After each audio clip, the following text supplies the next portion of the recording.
Aussi, quelles sont donc les personnes les plus pieuses?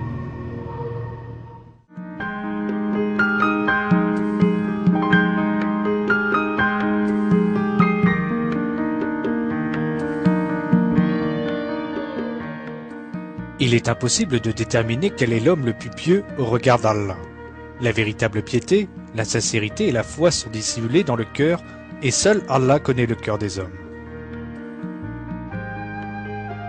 Les seuls moyens pour les hommes d'apprécier le comportement d'une personne pieuse sont sa sincérité envers Allah, sa loyauté vis-à-vis de la religion, l'effort sincère qu'elle va mettre en œuvre pour plaire à Allah, sa ferveur et sa détermination à servir la religion, et sa loyauté et son amour pour les croyants.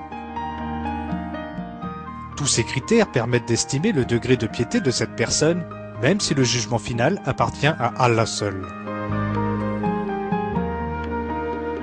L'être humain gagne en piété en évitant les péchés et les actes illicites ou les comportements non conformes avec la morale du Coran. Toute personne qui applique avec fermeté des principes moraux saints, qui s'efforce de soutenir sa religion en étant plus assidue dans son accomplissement, verra sa foi augmenter comparée à celle des autres.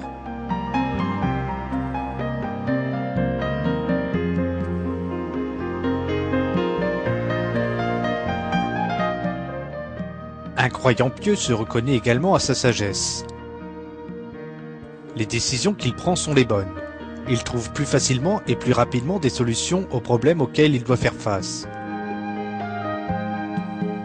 Son discours est beaucoup plus sage et plus éloquent.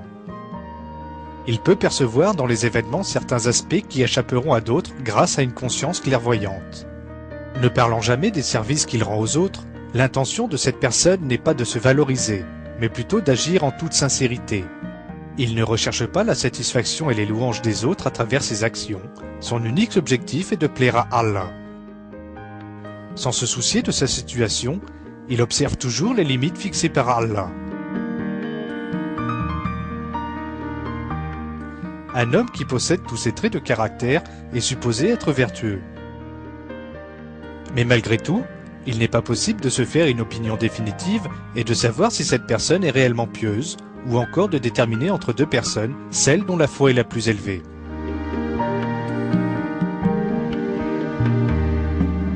Cela explique pourquoi l'homme ne peut faire qu'une évaluation superficielle basée sur l'apparence.